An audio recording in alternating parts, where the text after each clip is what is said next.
Yep,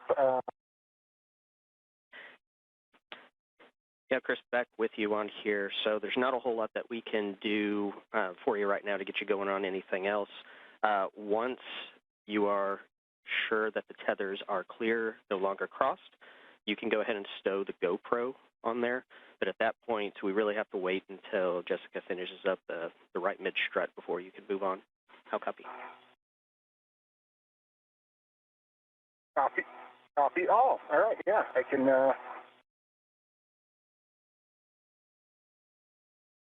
work on that. I just went right by it.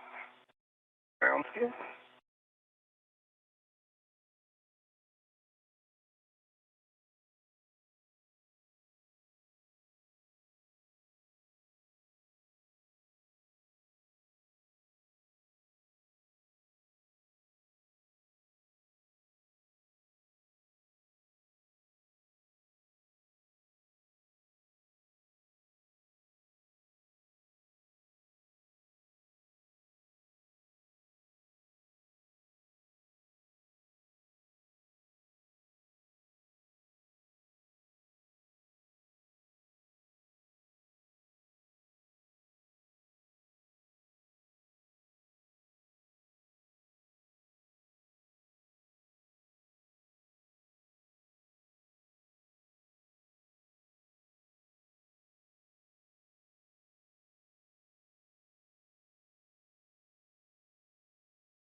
Hey, Jessica.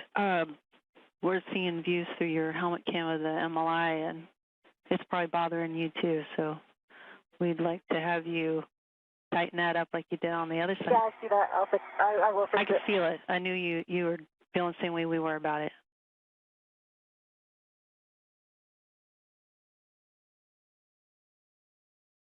Yeah, remind me to check it again when I exit this area, because I think I bumped it on there better before. So, yeah, just to remind me after I'm done with this bolt. We copy. We'll remind you.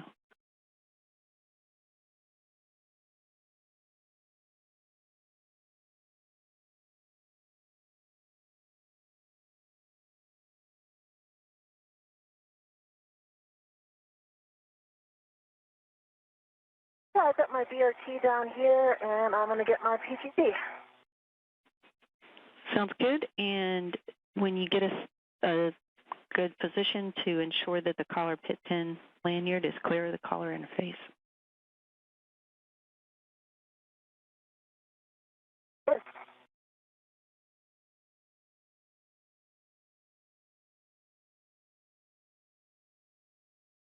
And remind me, these connectors, were they hot on both sides? I thought I was remembering that they were only low touch and hot on one side, but they look exactly the same, so I'm guessing they're the same on both sides.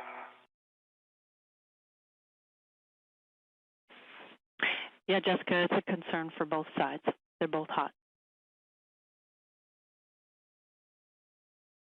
Okay, copy. Yeah, I'm coming back to motor. Good check. And did you see the collar pit pin lanyard clear of the interface? Affirm it is clear. Excellent. Okay, we're looking for Bravo 7 clockwise 2 on the PGT. And a copy, you have it in motor. Bravo 7 clockwise 2 is set. All right, you're going to drive M25 and M26 to torque. And you can expect 4 to 6 turns, looking for torque, turns, and light. And Meir is now using the pistol grip tool to drive 2 bolts into the right mid-strut collar.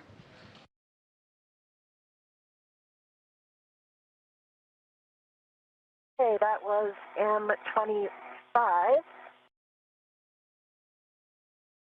And I got a good 55.4 torque and 6.2 turns.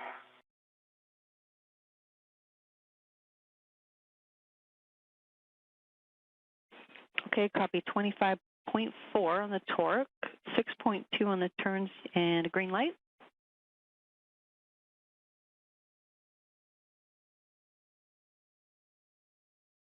Confirm that was for M25. And M26,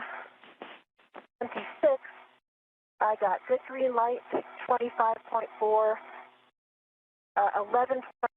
I think that's because I didn't reset the previous 6.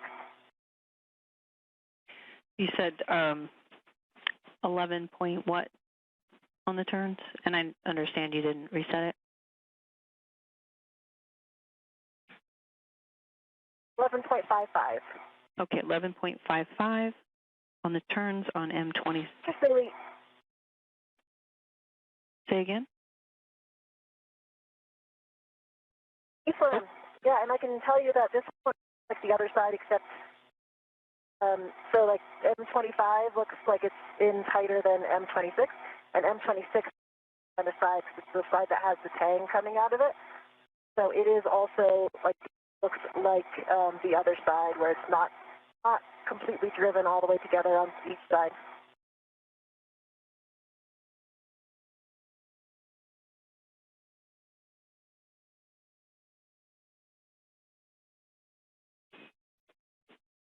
Okay, Jessica, I'm hearing good torques on M25 and 26. You can take your PGT to ratchet clockwise.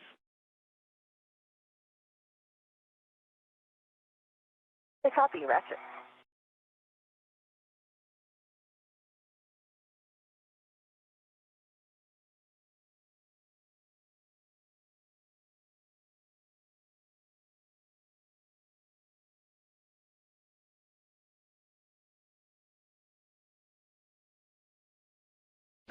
And Meir continuing to utilize the pistol grip tool to get a tight and secure bolt for both of those bolts on the right mid-strut collar.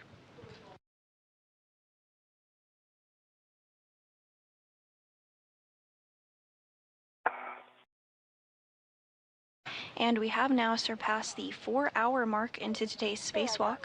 About another quarter turn on M25 and 2 good pops.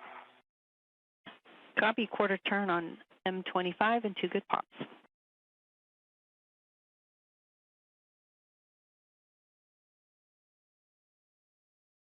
And EV2's back at the Mutt GoPro. I was just, looks like it's still tethered to the strut bag. I'm just going to take it off and send it back to the strut bag if that works.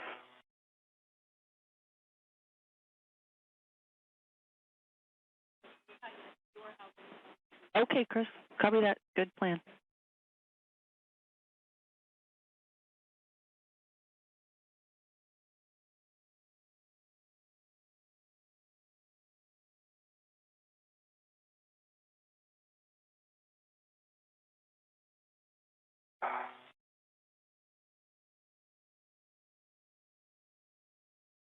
An eighth of a turn on M26 and 2 good pops. That's work.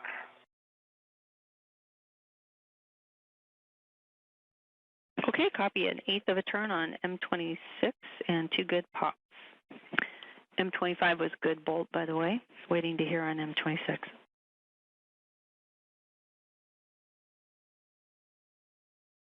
Copy. All right, M26 is a good bolt. You can set your PGT to motor and stow.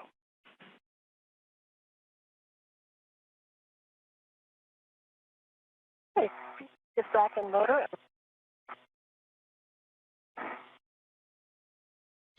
And with those words, all of the bolts have successfully been installed in the mod kit for today's spacewalk.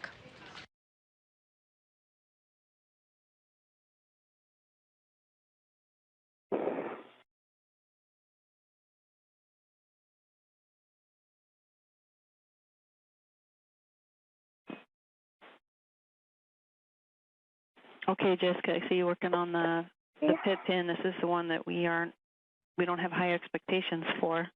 You can give it a try in the final location.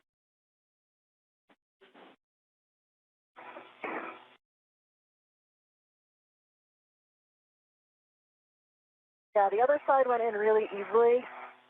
This one is like going in for now. It's a little bit stuck, but it's not popping down all the way. It is in there though, just not all the way. Okay, Jessica, you can go ahead and pull it out. If we can't get it in all the way, we'd rather it not get stuck. So can you pull it out?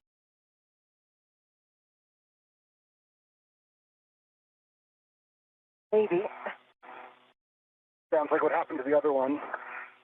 Okay, I got it out. Good, good. Okay, now we'll just have you tuck that under the blanket. And probably should have had you, Chris, heading over to the left side if you might be on your way there, because we'll start the MLI ops. Yep, I'm headed back that way. Okay, excellent. Yep, I'm headed back that way. And before we get to the MLI, let me read some cautions to you guys. You ready for those? Ready. DD2 ready. Okay, first of all, from this point forward, translation on the mod kit is allowed. That's just a note. And then the two cautions for you is that when two crew are on the mod kit, do not translate on the mod kit simultaneously. So we'll expect you two to coordinate there. And then max lateral load into the BGA while on the mod kit is, again, 40 pounds. And so maintain translation rates that are slower than 3 seconds per foot.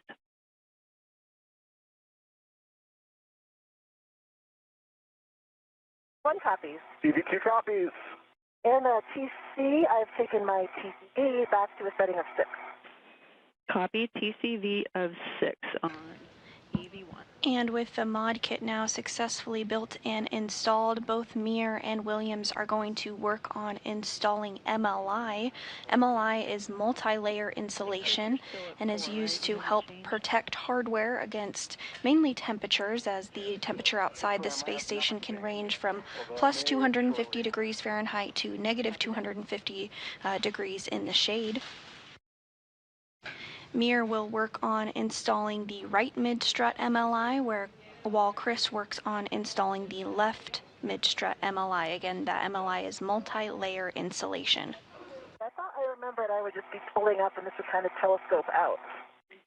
Yeah, so just you're going to untwist the single pre-integrated wire tie stiffener that's bundling it to the mid-strut and then unroll it toward the mounting bracket. Can you? There you. I think you got it. Yep. Yeah, it was hiding on the other side.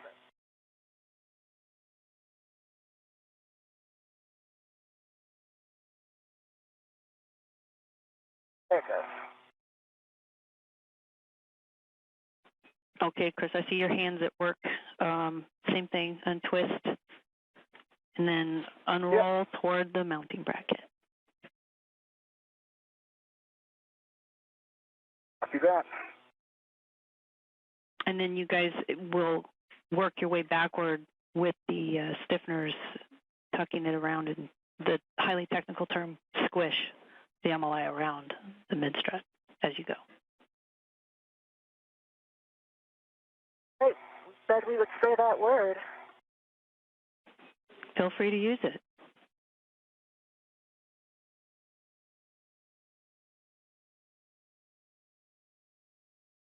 And as you can see on your screen, both Meir and Williams working to install that multi-layer insulation.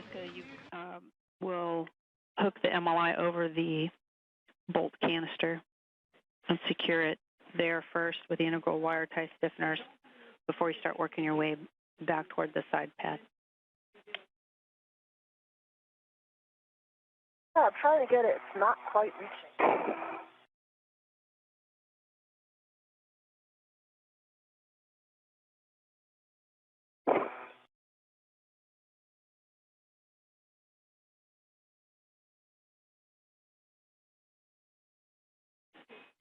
And Jessica, we're thinking it might just be a fold that remains. Oh yeah, you almost got it. Yeah, I just went back down that way and looked for a fold. I don't see a fold, but it's just a little shy.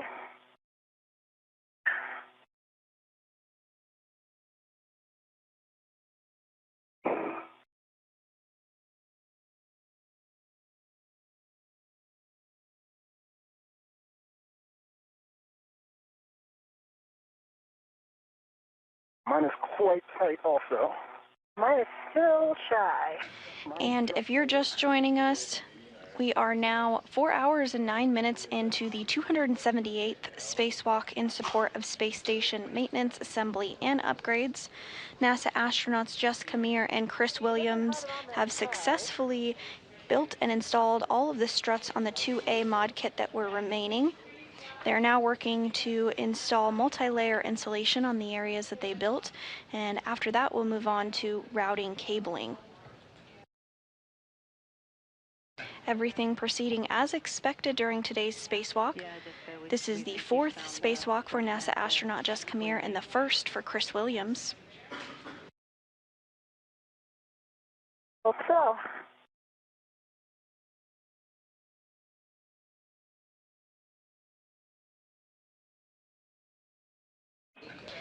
And teacher, are we expecting like M16 to be encapsulated in the MLI, or to go underneath M16?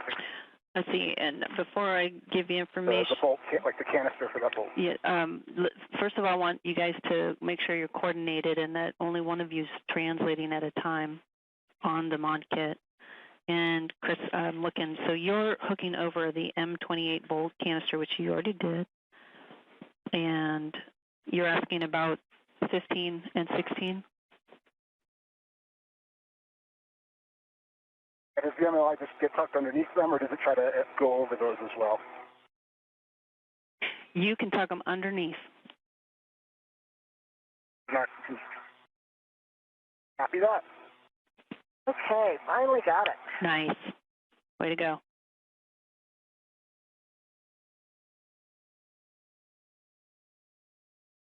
And Meir has completed the installation of the right mid-strut multi-layer installation.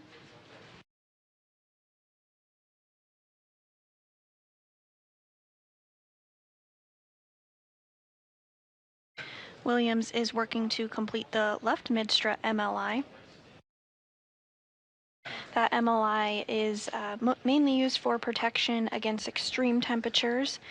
It is about 250 degrees Fahrenheit in the sun and negative 250 degrees Fahrenheit in the shade outside the International Space Station.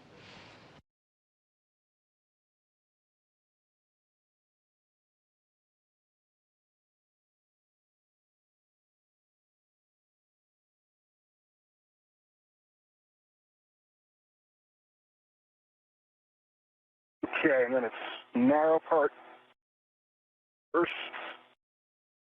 Confirm, I've got the middle part. Yeah, Chris, it's that small part, and then the large part goes over the top of it.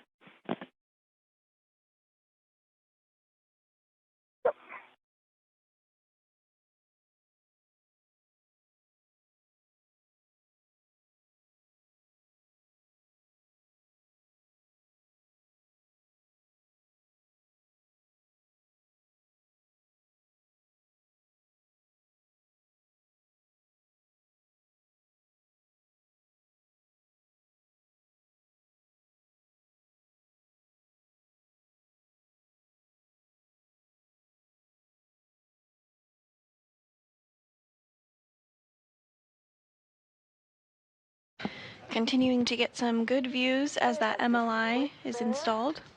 Copy, good squish.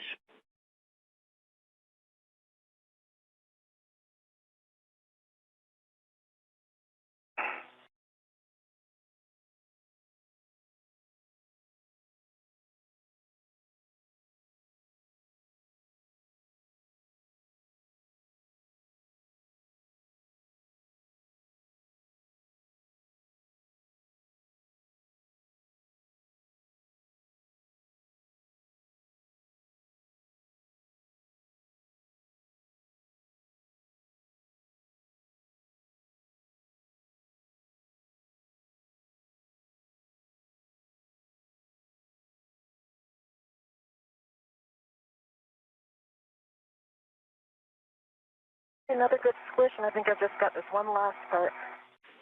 Okay. Copy, good squish.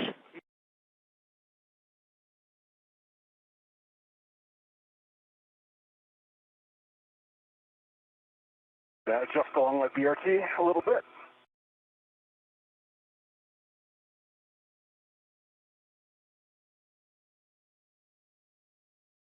Once Meir and Williams complete the installation of this multi-layer insulation, they'll move on to routing IROSA cables. IROSA is that International Space Station rollout solar arrays that will be delivered during a future flight and installed during a future spacewalk. Take a look. Copy 3, good squish. I haven't heard any squishes from this Chris. side, I see that mine. Caught a couple good squishes here. Does everything look okay, or am I a little?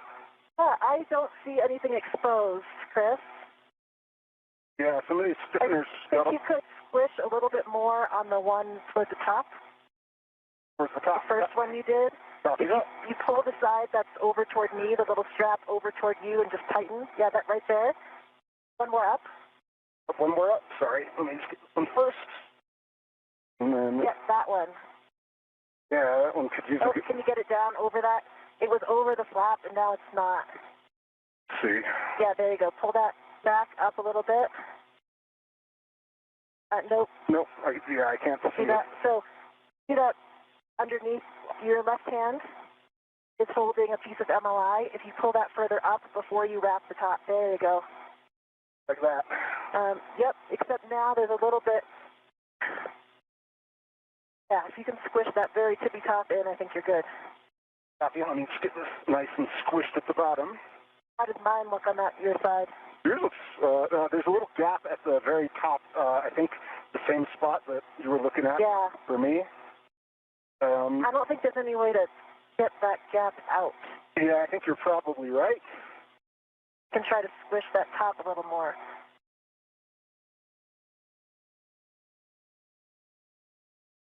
That help? It kind of looks like it's kind of open facing towards the, nadir or up. Looks like it's sort of open at the top.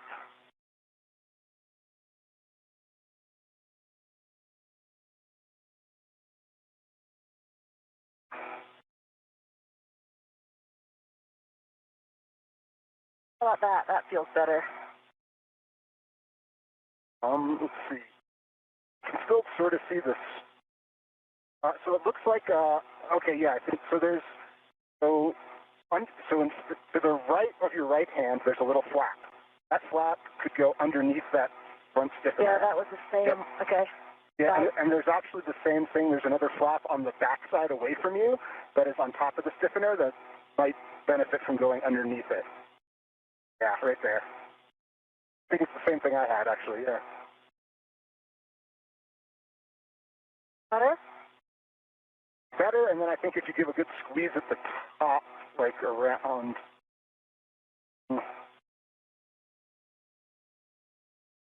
And some teamwork between Meir and Williams to ensure that that MLI covers as much surface area as possible. Like there's a tiny bit of a gap.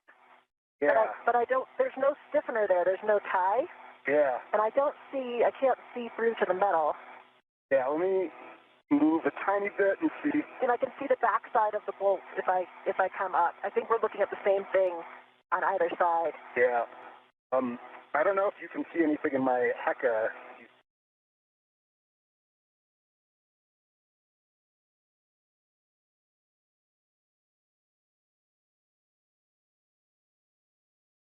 See, can you see the views that we have of each other's struts?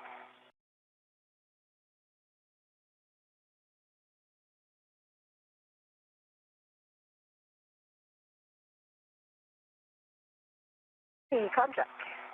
Sorry, Jessica, we were talking about your fine work there and the merits of putting a wire tie there. And you guys are about 4 minutes from sunrise, and we would like you to put a wire tie on, Jessica, on your side there, between the bolt and the mounting bracket, right there at the top where the MLI is kind of flared out.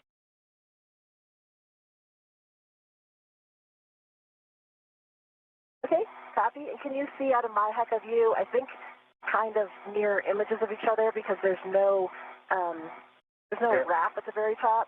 So I can see that open edge on the top of Chris's side as well.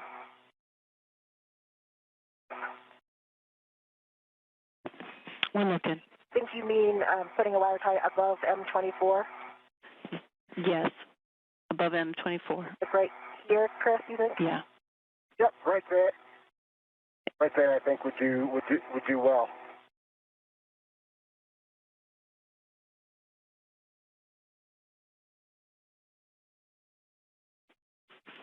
And for you, Chris, if you see a gap there, if Jessica's noticing a gap on your side, then we would recommend a wire tie there as well.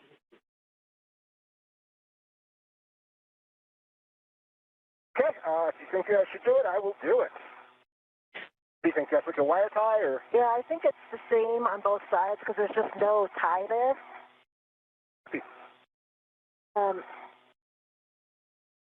But I think if we talk each other on these, it might be easier. Okay, yeah, I'll stand by and talk to you on it. And Meir and Williams now going to use a wire tie to further secure that MLI multi-layer insulation on the right mid-strut as well as the left mid-strut. The rest of the MLI looks really good for both of you. Awesome. Yeah, there's actually no tie up here, so it's like a natural. Is that going to be good, Chris?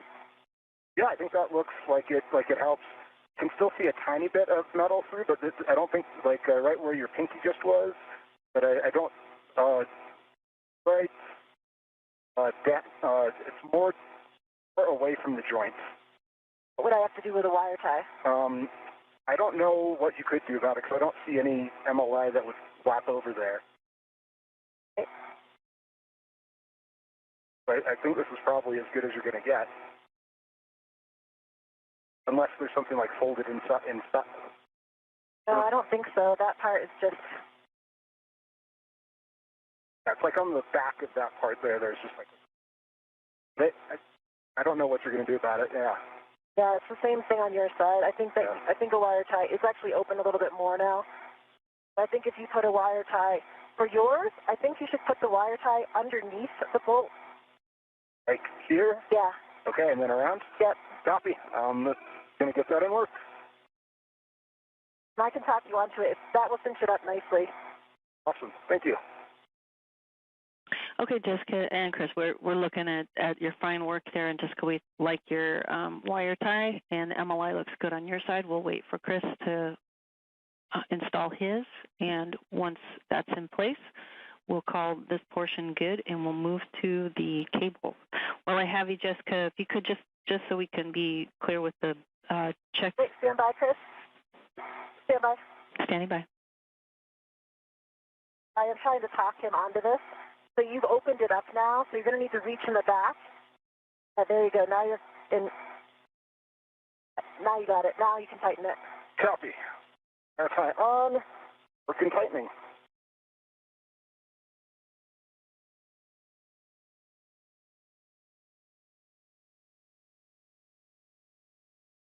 Looks good. Perfect. Thank you. Okay, and we're about a minute from a handover.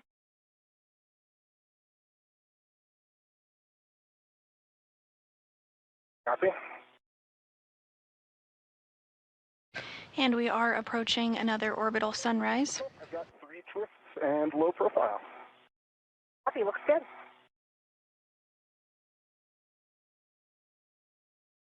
And she said that they looked good, so I'm assuming we can. Yeah, you guys are good. We're still with you for a couple more seconds. Here. And so everything looks good, the MLI. Okay. Okay. So we're translating back down then, right? No, we got to do the cables. Yeah, cables.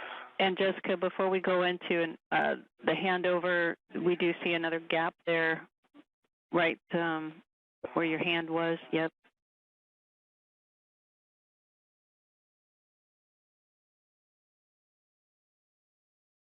And we are in a handover between our satellites now 4 hours and 24 minutes into today's spacewalk.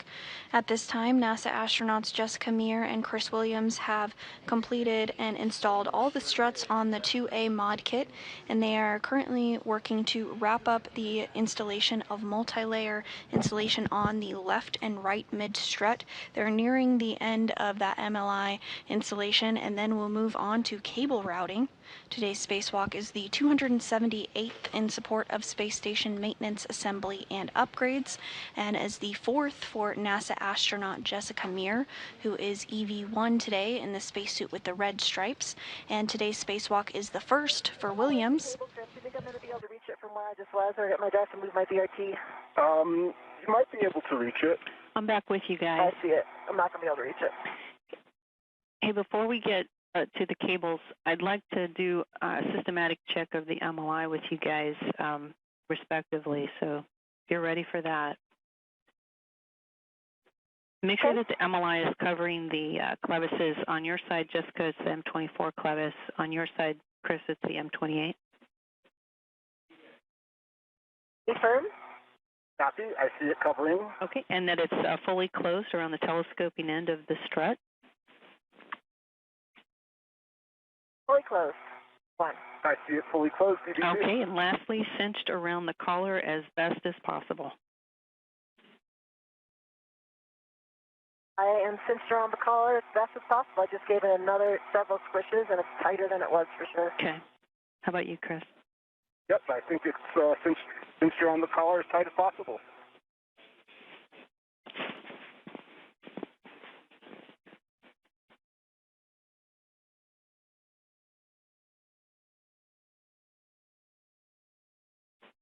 Okay, Jessica. We're seeing a integrated wire tie close to the mounting bracket near your hand that we'd like a little more low profile, if you can make it. This one? And this view here of both of our spacewalkers today, Williams and Meir, as they work to further install and tighten that multi-layer insulation around the left and right mid-struts. Yeah, you can get that nice. Yeah, that looks better. What do you think, Chris? Can you see that flap that Jessica just laid down flat? Does it look good on your side? Yeah, that flap looks great. Okay, you guys. That's great. We're ready to move to cables, and you are on your respective sides. You're going to, Jessica, did you say that you could reach the cable bundle or no from where you are? So I'm gonna have to take off my DRT. And with that call out, we did hear that the MLI, or multi-layer insulation, has successfully been installed in both the left and right mid-struts. Meir and Williams now going to move on to cable routing. Okay.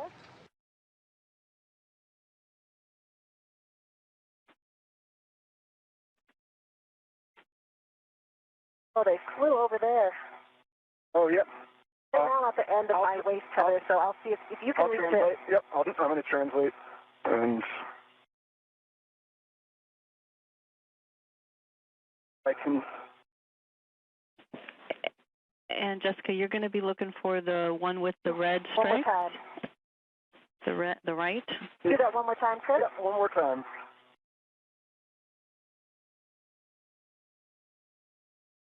I've got the one with the red light. And they are staying on this tether that's on the mounting bracket, correct?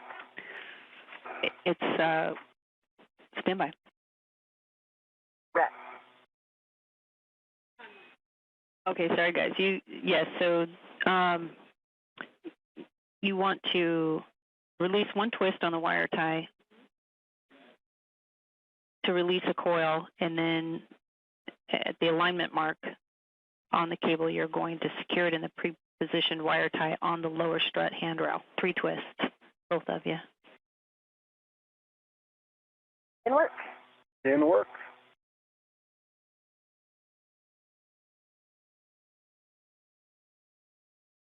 And so left, and I got the one twist undone.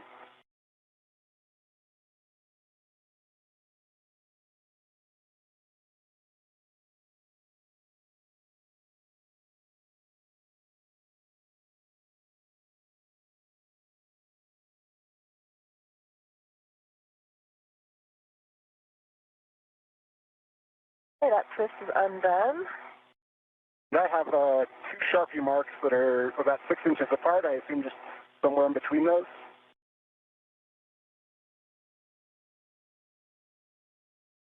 I'm checking.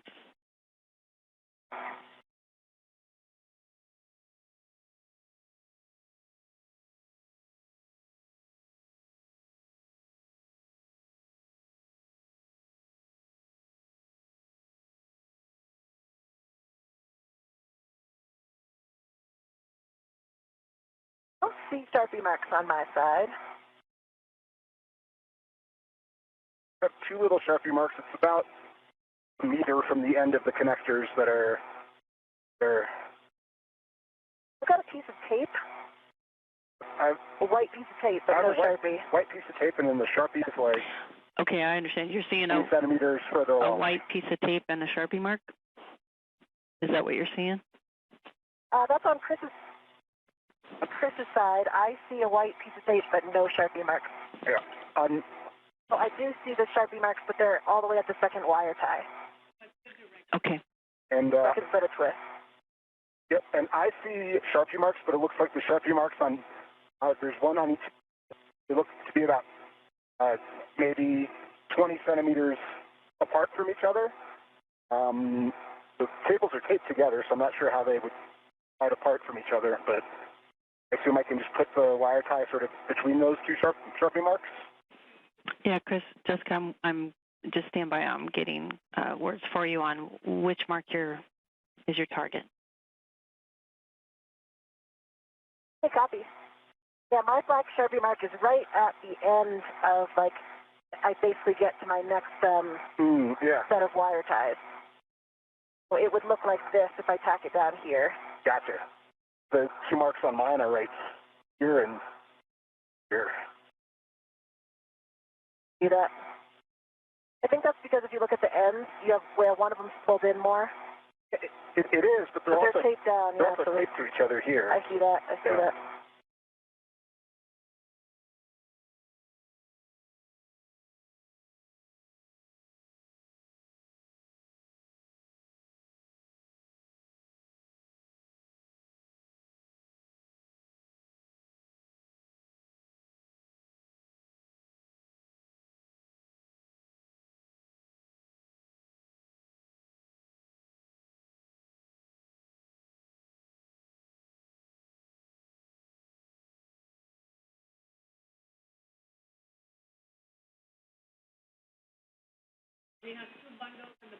Okay, Jessica. So my understanding is that you've got a good mark on yours, the tape, where it goes to the lower strut handrail.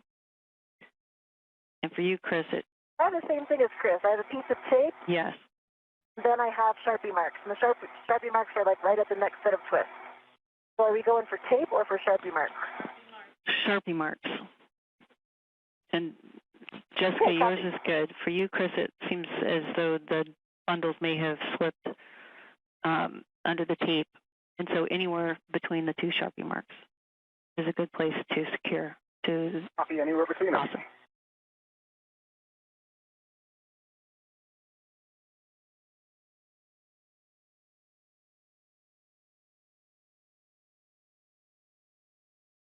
Yeah, I've got 3 twists. I'll tuck those in a little bit. 3 twists on my side and tucking down. Copy, 3 twists. All right. Your next target is on the mid-strut handrail. There should be a pre-positioned wire tie for both of you. Same thing, 3 twists. Hey, you want to translate first? Sure thing. I'll start now. Okay, I'm at that handrail. Okay, I'm going to start moving. Nice coordination, you guys. And Meir and Williams are continuing to route the IROSA cables. Are we still looking for Sharpie marks? Because I don't see another set. This follows the successful completion and installation of all struts on the 2A mod kit. You guys are just looking to pick up the slack between the first tie that you did and this one. Copy.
I'm translating over to the long handrail. Copy, I'm holding. Let me know when you're done, and I'll resume translation.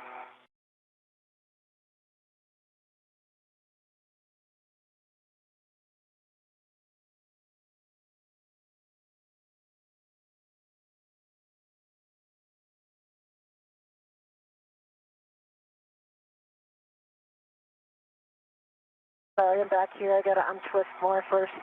No worries.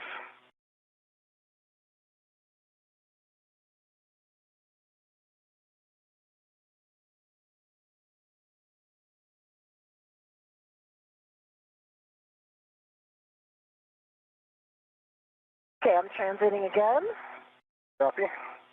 And I've reached the And on the left of your screen there, you do see NASA astronaut Jessica Meir as she continues to work through procedures to route those cables.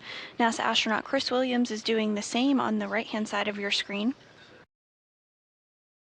Meir is wearing the spacesuit with the red stripes on it, and Williams is wearing the unmarked spacesuit.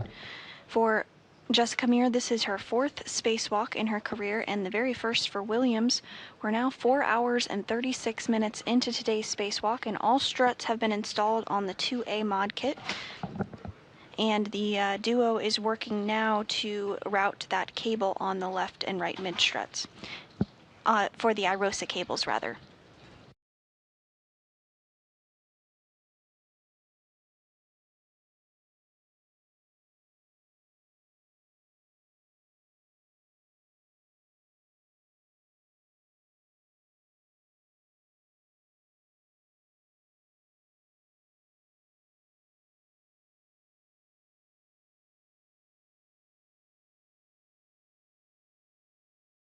Okay. Working on my middle handrail here.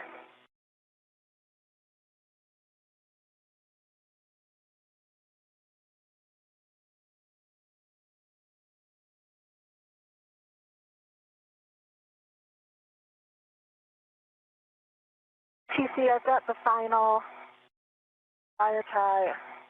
It's on the mid strut of the long handrail. So it looks like it's flying pretty nicely. I see a view from my HECA. Yeah, we're looking at it now. It looks real good. Now, as you make your way back, well, of course, you'll coordinate with Chris your movement, but we do want you to check out the MLI that's over the M13, 14 bolts that are near the mounting bracket. So as you make your way back, we'd have you tend to that. M13, 9 through 12. Oh, or M23.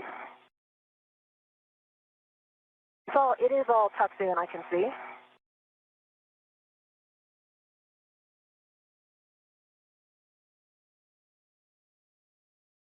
Okay, I'm going to start moving towards that long handrail, Jessica. Okay, I'll remain still.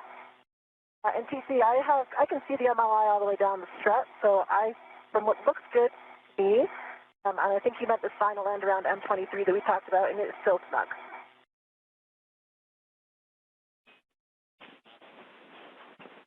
Yeah, it's actually on the upper strut, Jessica, to the mounting bracket, M13 and 14. So take a look there. We agree with you. Oh, you mean on the bottom? Yeah, so the upper strut that's coming from the mass canister center pad to the mounting bracket, the bolts that are right there at the mounting bracket.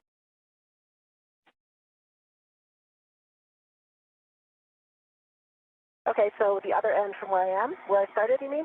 No, I'm already back at the long handrail. Yeah, I think once you're on the other, when you get to the midpoint of the mid strut, looking at the mounting bracket, you'll be able to see the area that we're talking about. Okay, but I was going to translate down the mass canister. You want me to translate back out onto the strut? Yeah, that's affirmed because we're going to get a HECA scan from both of you. So we'll need you to... Okay, copy. Okay, good. Chris, can I translate? Yeah, I'm holding in position on the long handrail.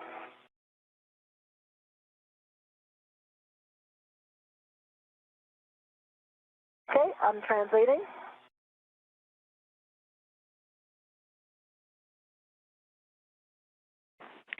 I undid, this had like three twists, and I'm tying, it's kind of like a big loop. I'm tying the end of the loop to the middle stanchion. Okay, guys, we're about... That kind of what you did, Jessica? 30 seconds from a handover.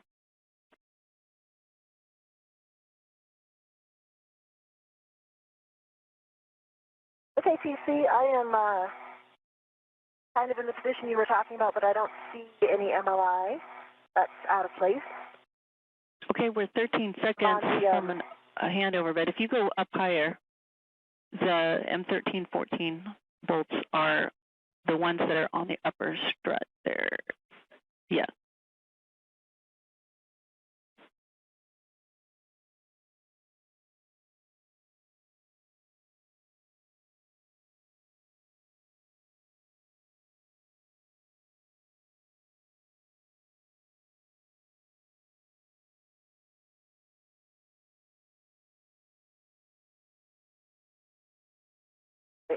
That's a good to translate.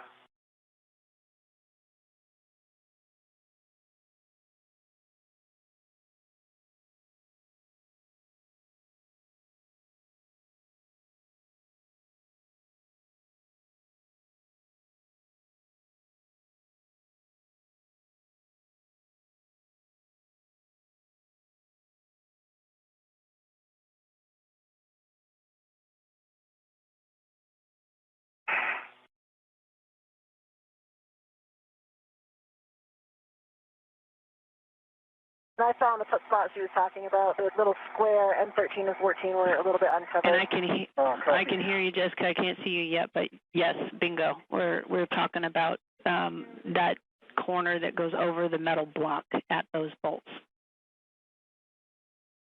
I've got the MLI over the corner now. Sweet. All right, you guys. Excellent work. We have to just do some glove hap and gauntlet checks, and then we'll call it good. All right, EV1, my hat is dry. I'm looking at my right glove. I don't see any changes. Changes to the left glove either. And my gauntlets are down. Okay. And EV2, no changes to my, actually looks like those little flaps of RTD have just disappeared on my right glove. No other damage or anything noted on my left glove or my right glove. Hat is dry, gauntlets are down. Okay, I copied good checks on both and the details from your RTV, Chris, and stand by. And Chris? Mm-hmm. The Velcro on your PGT? Yeah. Yeah, okay. Saw that and I'm trying to Looks good. fix it. It keeps wanting to pop back up, though. I don't want the battery to... It has, I mean, those things do have that memory pop up. Yeah. But as long as the Velcro's there, you're good. And it looks good now. And after taking a second look at the MLI, the ground confirms that everything looks good with that installation. And we did get confirmation that the cables were routed successfully for the future IROSA installation. And no changes for me. Excellent. Glad you guys are feeling good. Okay. We're going to step into the next phase here, so give me just 1 minute while I coordinate. All right, Chris, yeah, you've got the same thing that I had. I do. The recoil doesn't help. So if you loop the whole reel around your arm, I think it might help because Okay. Yeah. you can get it up.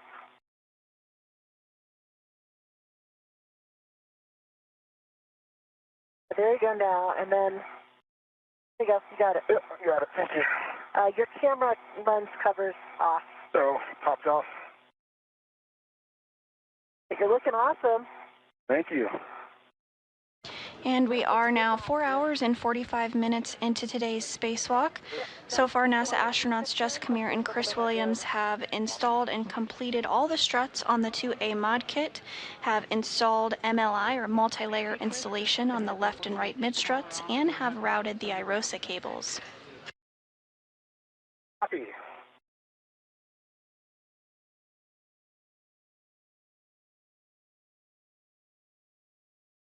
really playing favorites with your hecka. I know.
Another wire tie on the bottom hand of the handrail.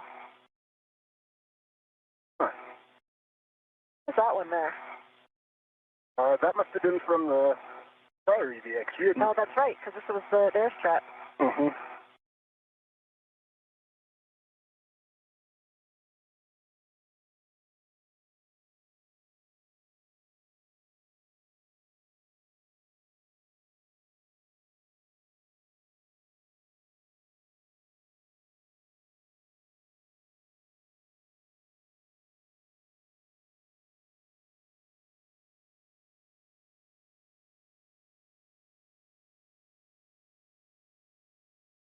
I think when we have to go to translate, I'm going to just go down the strut Okay. instead of going back to the mass canister. Yeah, that's what I was planning on doing too. That's how I got here.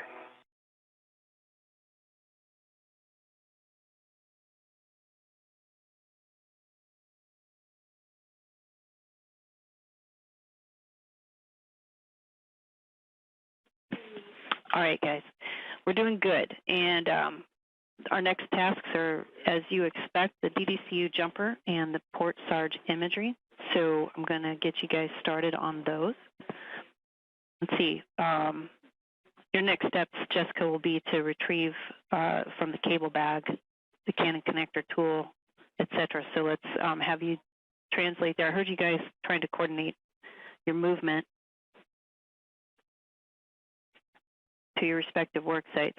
So your next steps, Chris, will be to, and you've got your camera, or is it in the bag? I've got my camera. Okay, great. You're going to be going, basically you two need to switch sides. Stand by.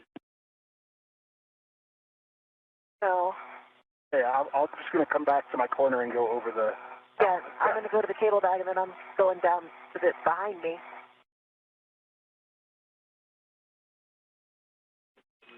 Okay, you guys. I'm going to translate down the strut right now. You're good with that? Copy, go for it. It sounds like you guys have a good plan for translating to your respective spots. Your next steps, Chris, will be to translate to the port SARJ cover 17 and remove your fair leads along the way. Copy that. And with those communications, NASA astronauts Chris Williams and Jessica Meir are now going to split up for the next portion of today's spacewalk. Williams is going to head to what you might refer to as Port SARJ, which refers to the solar array rotary joint located on the port side of the International Space Station. This is critical for rotating the solar arrays to track the sun. Once he gets to the Port SARJ, he is going to take some imagery of the International Space Station's Port SARJ side for the ground to do further analysis on. Meanwhile, NASA astronaut Jessica Meir is going to work on the DDCU jumper procedures. This is a redundancy on the power system to ensure that there's added redundancy aboard the International Space Station.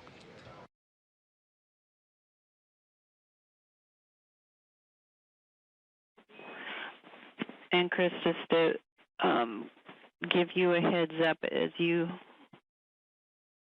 make your way towards the SARJ, a caution for you is to not use the SARJ cover for stabilization or maneuver because it may deform the cover. I know you're a little ways from there. Copy that. Copy all, and will not.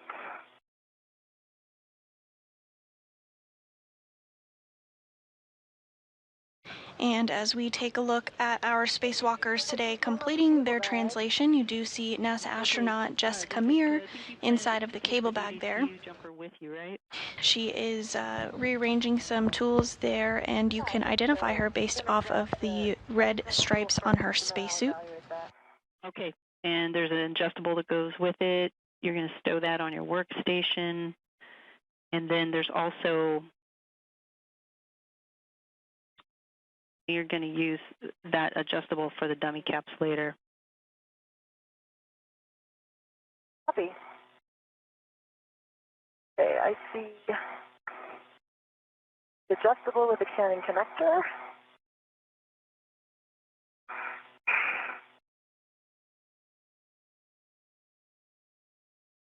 And Williams on the lower middle portion of your screen there in the spacesuit with no markings on it is continuing to translate to the port side of the International Space Station to take a look and inspect the solar array rotary joint as well as take some imagery of that area.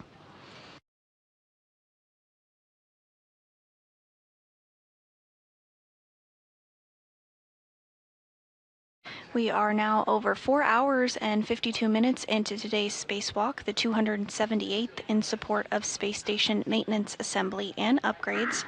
Today's spacewalk is the first outside of the International Space Station for this year, the fourth for Meir, and the first for Williams. So far, our spacewalkers today have successfully installed all of the struts on the 2A mod kit, as well as installed multi-layer insulation on the left and right mid struts and routed cables for future IROSA installation. And I have crossed back inboard of the SARJ, and I'm going over to phase 3. Copy, Chris.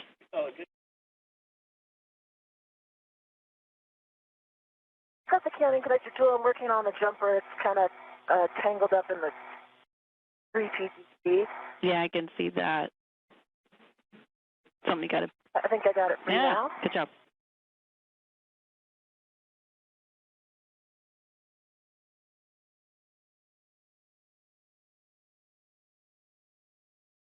And I'm going to take that adjustable with me so I can temp stow DDCU jumper. Yeah, exactly. We had you taking your ret to one of the rings on that adjustable, and then you're going to, once you're out there, transfer the Canon connector tool to a second mini workstation ret so that you can use that adjustable for the dummy caps.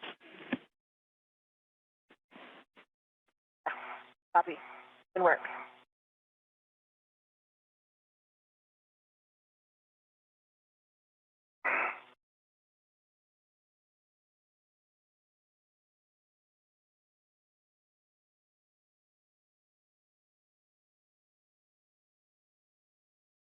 Okay, TC, I am at 3854. Good memory. Okay. I assume you can, you're looking right down the barrel of the SARJ at where the missing cover 17 with your head aft nadir. A firm. Okay. All right, you're A firm. I'm going to get my BRT down. excellent.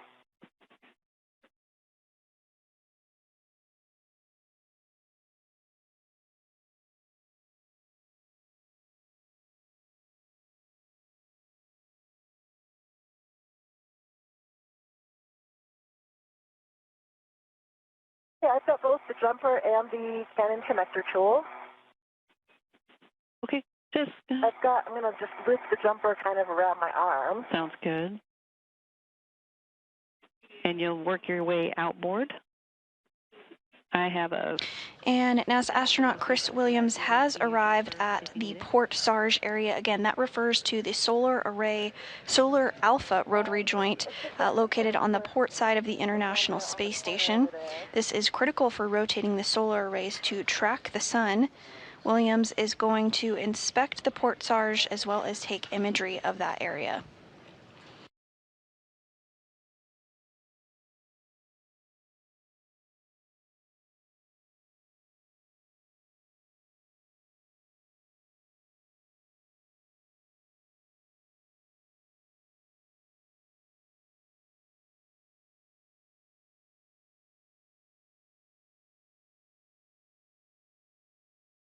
And on your screen, you see NASA astronaut Jessica Meir in the spacesuit with the red stripes. She has received the tools that she needed from the cable bag and has stowed them on her mini workstation and is now going to work to translate to the non-radiator side of the P4, P5 interface ahead of that DDCU jumper. This procedure will help ensure that there is redundancy on the International Space Station's power system. Was that 507? It was, so Chris, we're good with your plan. Stand by while I give Jessica the handrail number 5206, I think is what you're looking for. Yeah, I think it's probably the one underneath it. And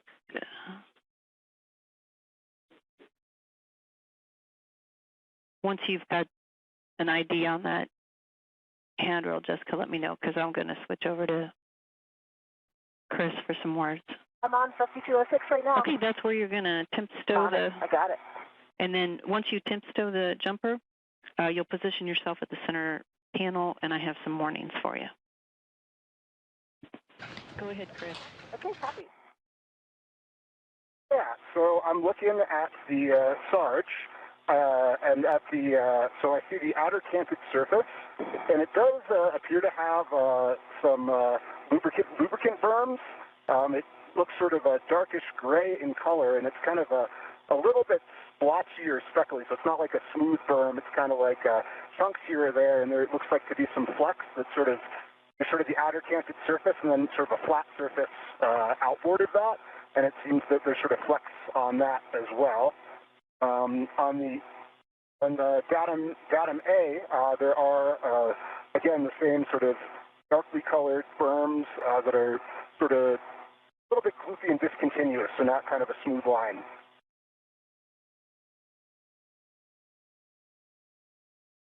My best to get some pictures.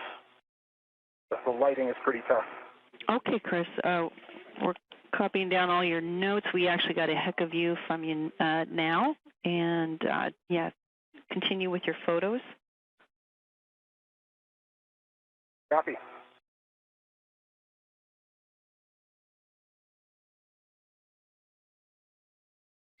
And Williams now moving on to photographing that area following his inspection and report out here to the ground. Temp stood on 5206. Copy, Jessica.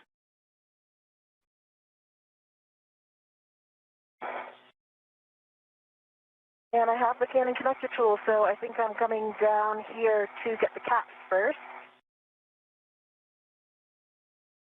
And I see them. Yes, let me read some cautions to you first. Actually, it's a warning. Two of them, okay. Pinch hazard, cannon connector, rotating housing, as well as the EVA connectors may become hot if left uncovered, so handling may need to be limited to prevent plug damage. And also I want to remind you the interesting tether point on those cannon connectors. You remember those? I do. Yeah, you have to go like sideways in order to get the adjustable on there. Yeah, you got it. Okay. You're going to use that adjustable to tether to the dummy caps and rotate 90 degrees counterclockwise to white on white to remove, and you're looking for J43 and J44. I copy. I see them.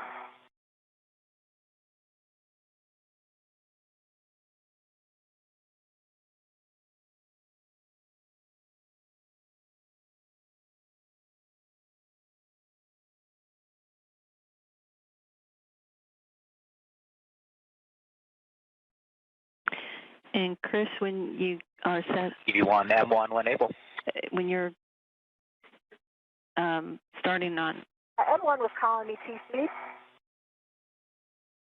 Okay, stand by. I'm going to stand by on comm for a second. EV1 from M1, just a heads up, we're beginning our geocast from the park position to the lens cover go no go position. 1 copies.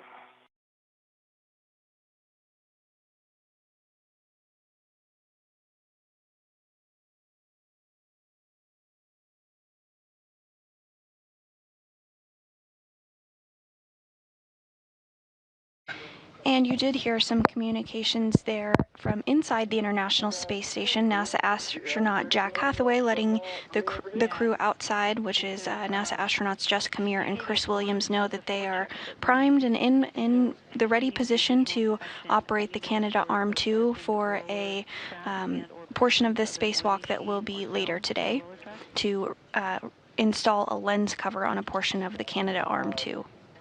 So I see sort of darkened firms. I do see, I wouldn't call it an oily sheen, but definitely looks, so the opposite side looks quite reflective, whereas there looks to be a little bit of streaks on like datum A of the side that's in use.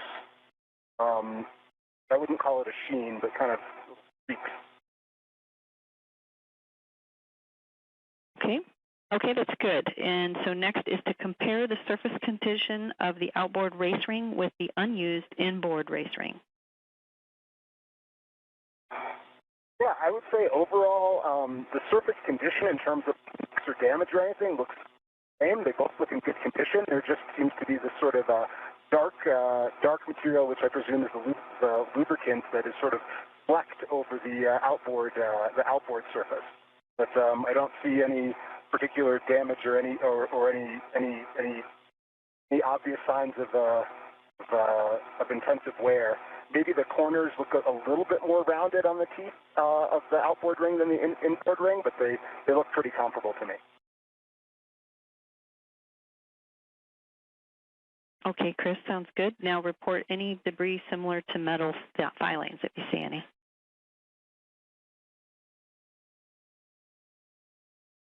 I do not see anything that looks obviously like metal filings. There are some sort of shiny flecks in the darker lubricant. Could be metal, but it's not obvious to me what it is. Okay, copy that. And stand by for you, Chris. Jessica, how you doing? I am good. I have one of the caps off, J43. I'm working on the other one. A little bit hard to get my ret in there because the ret receptacle is flush against this raised structure, the way it's turned.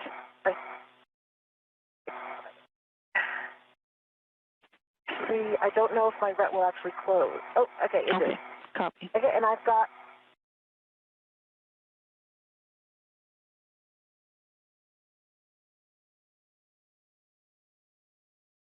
J44 as well. Copy, J44 removed. Now you can reposition to the 4 alpha panel, and I have an optional BRT, or actually a couple of ideas for you if you need one. Okay, the 4 alpha, that's the Papa 44 connector, correct? On the other side, not where I am now. That's affirmative. Copy.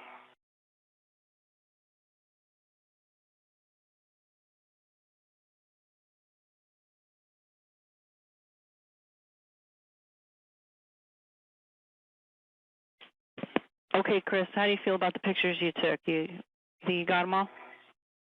Yeah, I took as many as I could. The camera, unfortunately, because of like the big the lack of sort of contrast in the dark areas was not auto-focusing and taking. I got as many as I could. Okay, we're good. Great work on that task. We'll have you translate back to the cable bag. Heading back to the cable bag.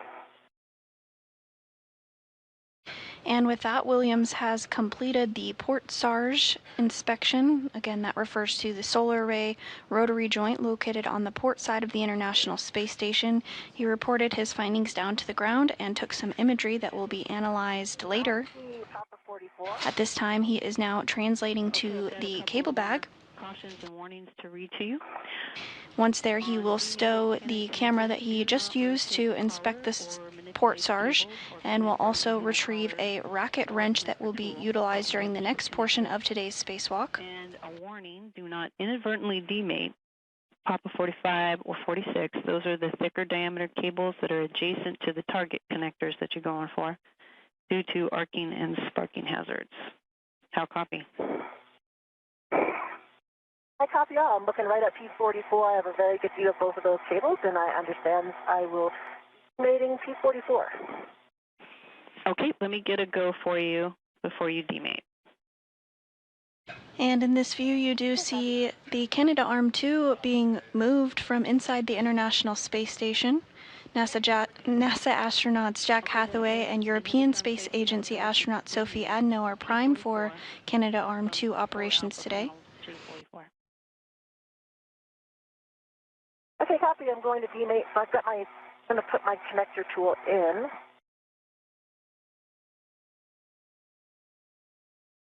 Got that in, and so I'm going to turn that to the left to hard stop. Correct?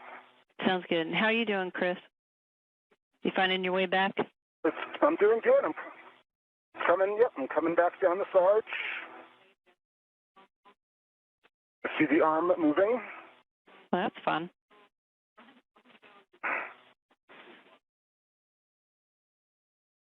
Meir is continuing to work on the DDCU jumper. Again, this is for redundancy on the power system for the International Space Station.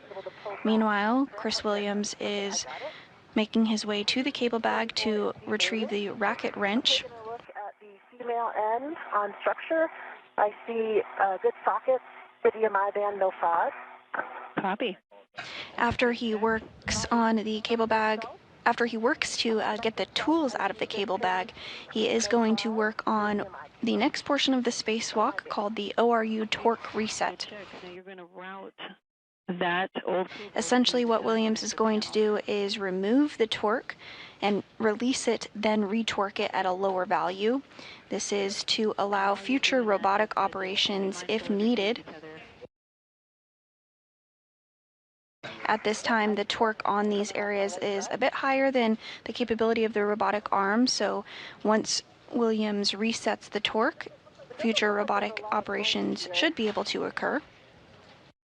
It looks like the shortest route would be to go underneath the hot cable J46. I don't feel like it's going to actually make it there. I'm checking. Does it look like you need to go under a strut too, or just the cable? No, just the cable, but even doing that, I don't know that it's going to actually reach J44. I can try it, and I see it's top-down. Oh, that's not top-down structure. I do see some A-clamps further back near handrail 5202 that could be released, but that at least knows that it'll reach. Okay, I'm checking.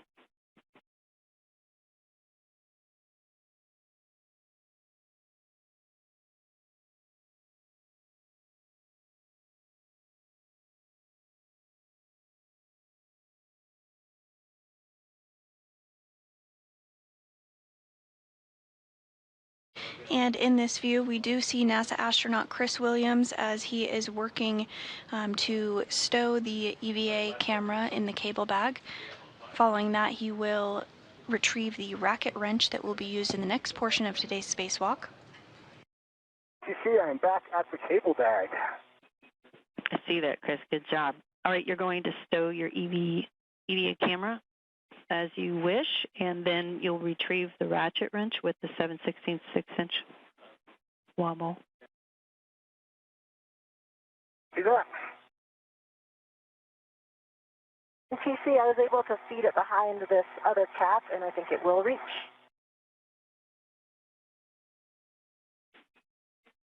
Okay. Yeah, if it reaches, we're in a good config.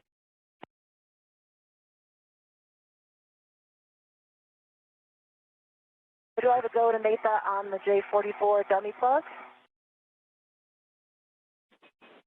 Yes, you do. And you already gave me the no FOD good pins, and you'll turn it 9 degrees clockwise to a hard stop. Okay, copy. And Chris, we're turning off your camera, just so you know. Good. Copy that. Jessica, just for your awareness, I'm trying to manage your safety tethers. Kind of, I'm just barely leading it up the corner by the cable bag. It keeps kind of popping off. Okay, copy.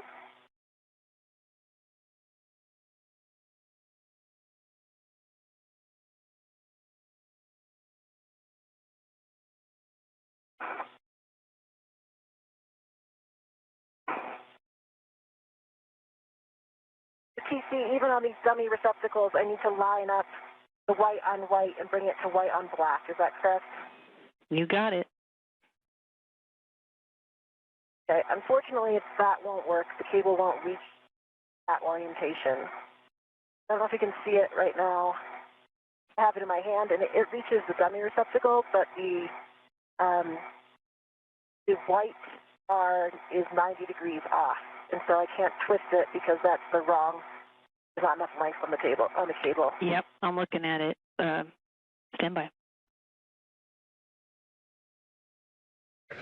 And Meir is continuing to step through the procedures to mate and demate a series of jumpers and cables as part of a redundancy on the power system of the International Space Station.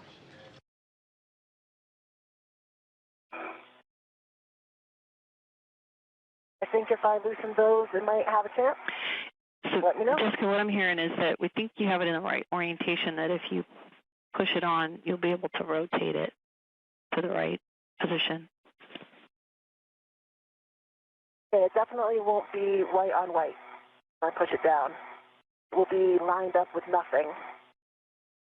It's basically 90 degrees off from the white, and then the black is 90 degrees off from the other side of the white.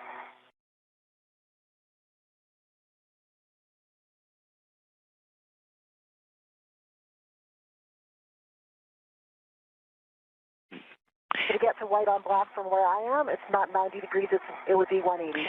Copy that, Jessica. Can you, on the connector that you're holding, can you verify that it is fully counterclockwise?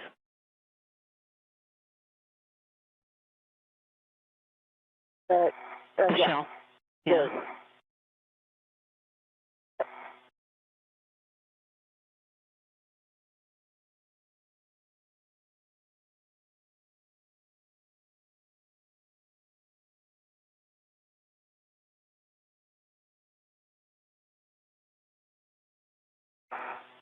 There are two TA clamps that are on the side of 5202, and I think if I undid those, might have the clearance to reach, but I might have to feed it back around the other thick cable that's out here, the hot one, because it's running on the side of that, and I don't think it'll fit between the struts.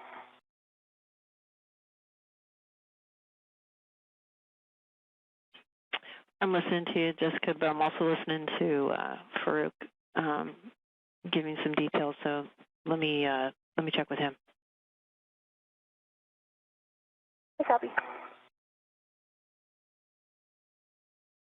V1 M1. Go ahead. We are going to geocast to the lens cover clear position now. Okay. EV1 copies.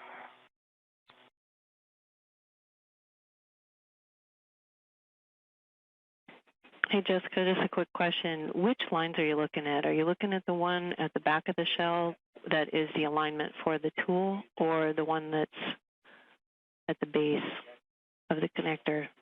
that mates with the jack.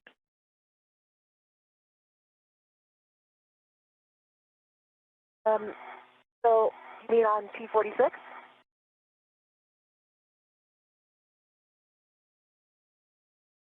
On the old cable, the P44 that you are taking to the dummy receptacle? Yes. So just looking at the cable that you're saying has the wrong orientation, we just wanted to verify which set of lines you were looking at that you said were rotated off from what the alignment is on the jack. Is that at the back of the connector? Oh, I'm looking at the dummy plug, and on the dummy plug, I see a black line, and then 90 degrees to the left of it, it has a white one. I'm assuming for the Canon connectors, the dummy plugs work the same. You need to line up the white with the white, and then turn it white to black. So those are the markings that I'm talking about. Can you see it in my heck? I'm looking straight down at it right now. Yeah, we can see the dummy plug. My understanding was that you were saying that the connector itself on the cable, though, that you're saying that wasn't lined up to where it could reach and line up with those markings on the connector. Excuse me. Yeah. Yeah. So we just wanted to verify that. So there's two markings on the Canon connector. There's the marking at the back where the tool goes in, and there's a marking at the base that lines up with the jack that you're going to. And we just wanted to make sure that the missile. Oh, I see that. You see it? I see it now. Yeah, you're right. I was looking at the top, so I think that it will work. Whew! That was a close one.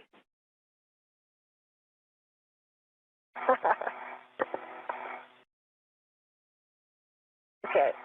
Nice job. Okay. At this point, you're going to, and you got it to the hard stop, didn't you, Jessica? No, not yet. It's just on white. It's just on white right now. So I need to still rotate it. I think I'm going to need the tool.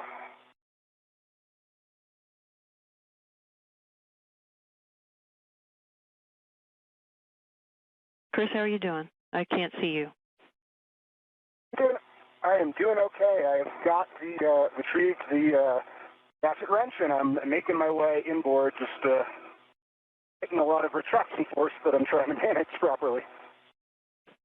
Okay, I've got a list of cautions for you, so let me know when you're ready for them.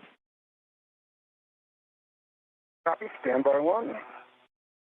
NTC J44 is mated white on black, so I think I'm going to repeat that process for P43. That's affirmative, and I copy your hard stop on J44. Yes, you'll reposition for the 2 alpha panel. I have some handrails if you need them, and then let us know when you've got eyes on P43. Copy.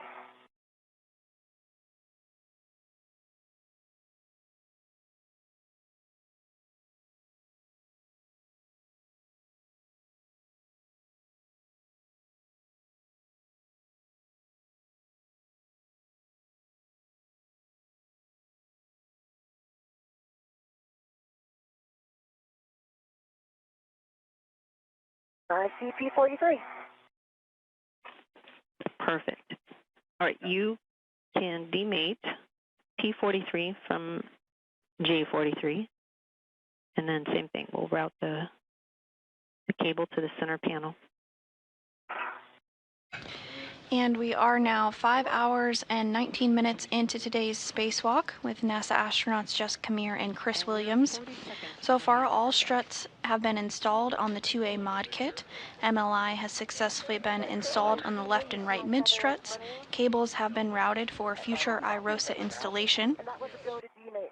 There was also an inspection of the port SARJ completed, as well as photographs taken of that area.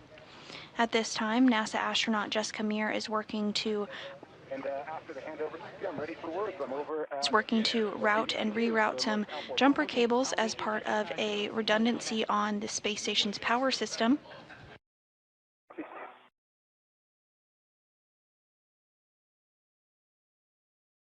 And NASA astronaut Chris Williams is working to re-torque an area of the International Space Station that could utilize the robotic arm in the future.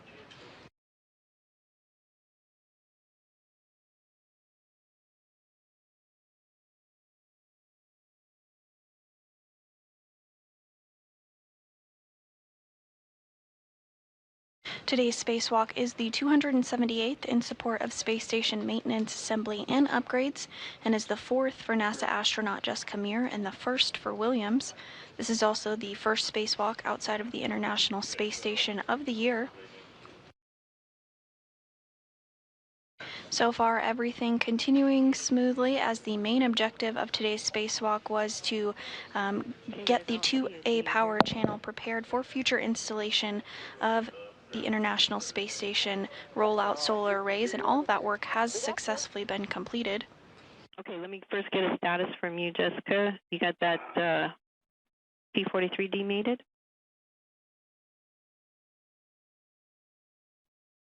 Hey, firm, I've got it demated. Bring it a look. Okay, and for you, Chris, are you ready for some? I see good pins, no FOD, good EMI bands. Copy.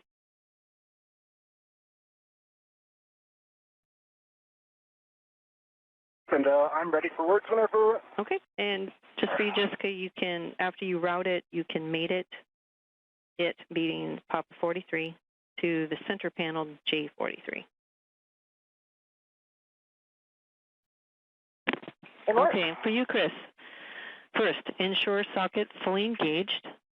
That ensures anti-rotation device tings are fully disengaged before you turn the bolt to prevent bolt damage. Second one is torque is broken when the motion is felt on the bolt head. To prevent bolt damage, do not exceed a half turn on the release. Once torque is broken, do not translate on the micro square until the torque is reset, and do not local or BRT to any box actively being driven. How copy? And I'll get the fifth one. I'll get the fifth one to you. The last one. I'll get the last one to you if we get over to those boxes where it applies. Copy that. Okay. And I'm currently at the most outboard DDCU, just by Jessica's feet. Okay, it should be conveniently located under the strut bag. TC, Go ahead, Jessica. let you finish with Chris. Go ahead. I'm at it on top of the strut bag. And I see Hotel 1. Okay, so I understand you're at BCDU 2 Alpha 1.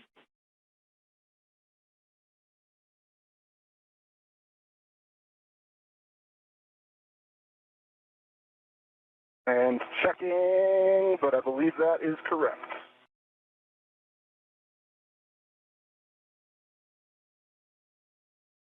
I have P43 made it to the dummy receptacle. It's white on black. All right, we copy, Jessica. Good, good mate there, and it's to a hard stop. You can close the TA clamps on the center connector panel to secure both Papa 44 and Papa 43 in place, and that'll be one TA clamp per cable. Good work, I see those.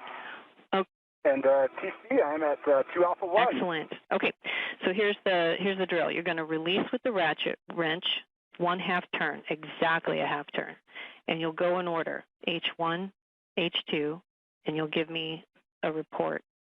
And then we'll use the PGT and drive with the PGT less than a half turn. But let's get started with the ratchet wrench, and I'll be listening for your turns. Copy, starting Hotel 1.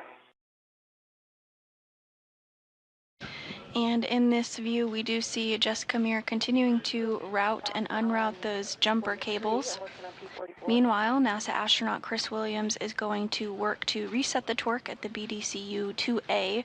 You just heard those communications from the ground IV, NASA astronaut Tracy Dyson up to Williams, discussing the procedures of releasing with the ratchet wrench one half turn and then utilizing the pistol grip tool following that.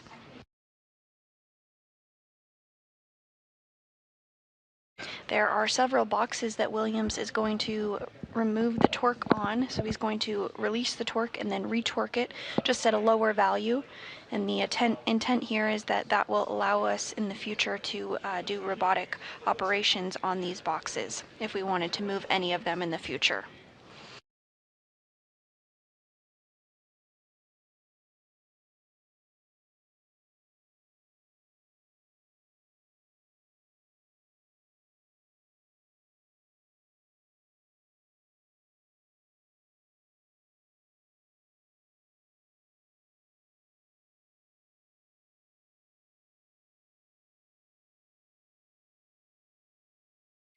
And again, continuing to get good views from Meir's perspective as she works on those jumpers, routing and rerouting them for redundancy on the space station's power system. Everything continuing to go smoothly now, 5 hours and 26 minutes into today's spacewalk. Excellent. Okay, you can retrieve the DDCU jumper and then locate the J44 connector on the 4 alpha panel.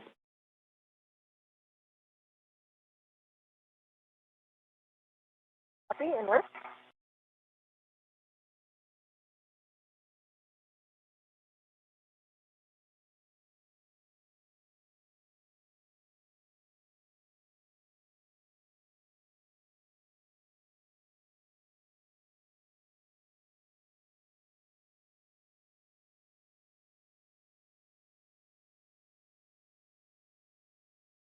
So, Chris?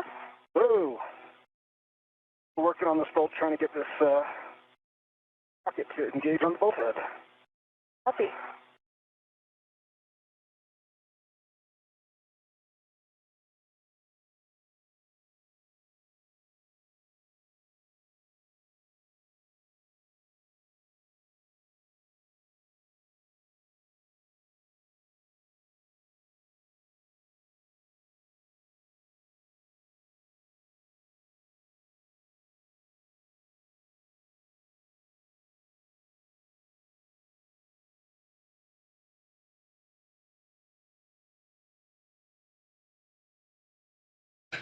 And we're looking at some live views as the International Space Station is orbiting in a orbital nightfall at the moment. On the left-hand side of your screen is the viewpoint from NASA astronaut Jessica Meir as she conducts her 4th spacewalk. She is working to route and reroute some jumper cables to provide redundancy on the space station's power system. And on the right-hand side of your screen is NASA astronaut Chris Williams, who is completing the 1st spacewalk of his career. He is working to re-torque to a slightly looser setting some boxes for future use by the robotic arm if needed. This is the 278th space station in support of space station assembly, maintenance, and upgrades.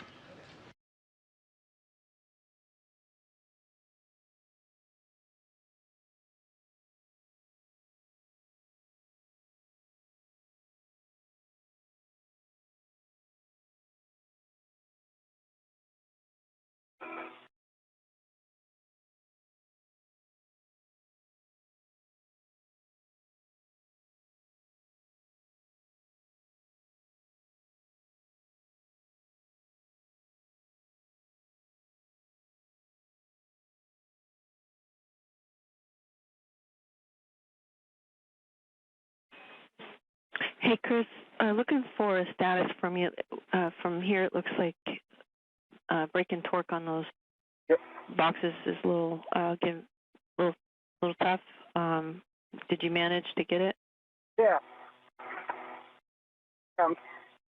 Not yet. I'm struggling to. It's been challenged to. I'm just working on trying new body positions to get good enough bracing, but also to try to get this. The wobble seems to be a little tricky to get into the anti-rotation. Yeah.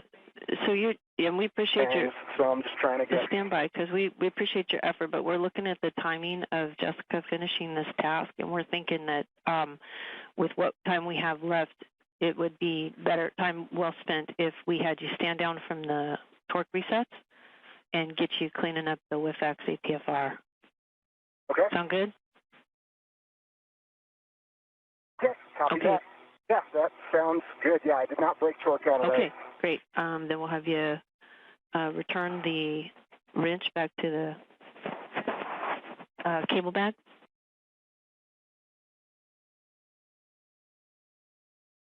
Copy that.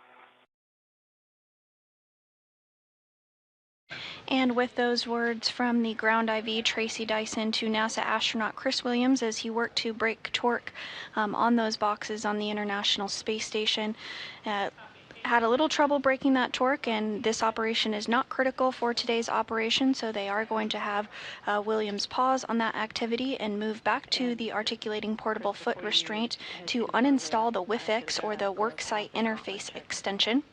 Before you translate.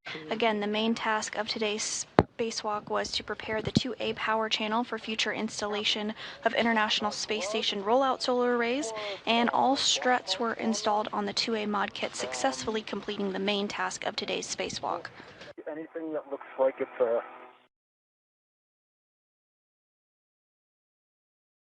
Do you see maybe a little abrasion on the back of my right glove? Hard to say. On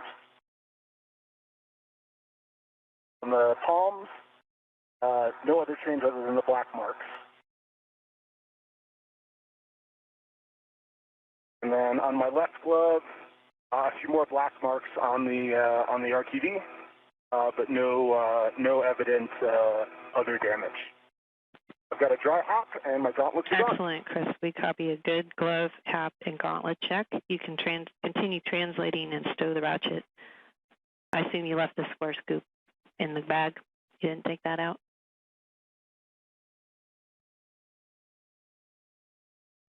Translating to stow the ratchet. Okay. Okay, and I have the jumper, and I'm over here at J44. Do I have a go to mate the jumper to J44? Give me the no FUD, good pins, good AMI, good stuff.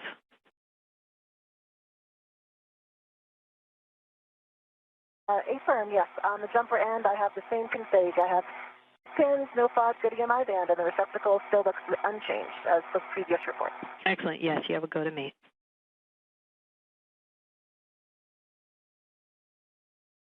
Here we go.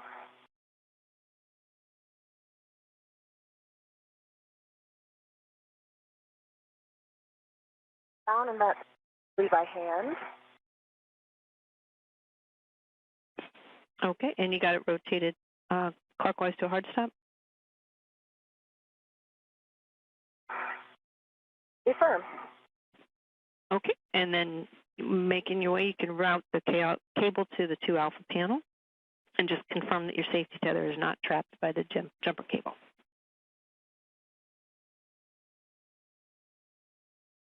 I will confirm that. I've got the jumper cable. It is all underneath each other. So I think I'm in a good config. Copy, good config.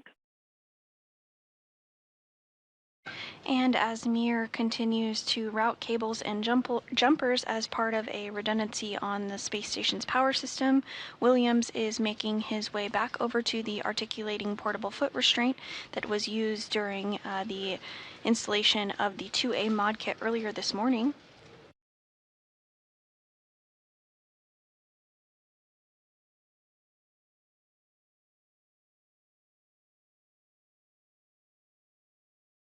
We are now 5 hours and 34 minutes into today's spacewalk.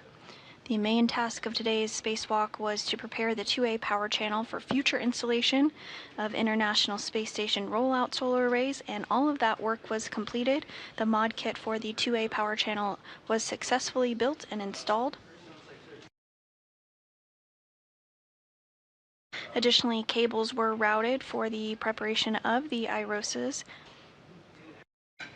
And in addition to that, there was imagery of the port SARJ that was done, as well as a visual inspection provided by NASA astronaut Chris Williams.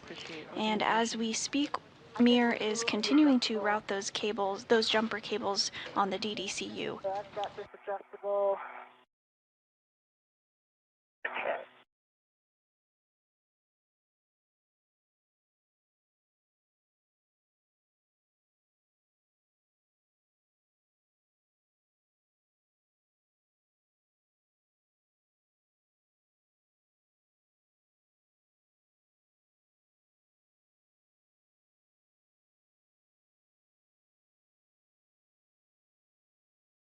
So I've now got the adjustable on my mini workstation that has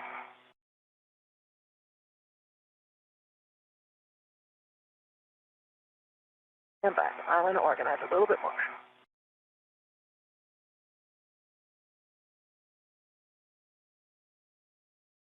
Move some bits around.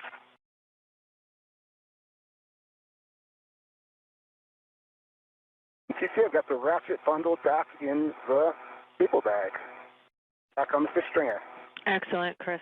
All right, that's great. We're going to have you move on to the APFR with X that's in with 25. And big picture, you're going to, I know you know this, I'm just going to say it out loud. You're going to retrieve the APFR with X bundle, and you're going to stow all of that on your BRT, and then we're going to start the translation port toward the seat of cart. And then once we get there, I'll give you more words. Copy all.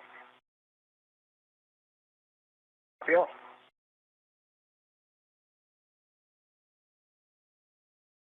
Hey, TC, I did a little bit of reorganization here. I've got the two caps on adjustable, and then I have the other adjustable that was on the DD jumper for the temp stow. I have that actually connecting the caps to my mini workstation. And now I'm going to route the cable over. Okay, I copy your RET config with the dummy caps, and it's all connected to your workstation, and you're routing the cable.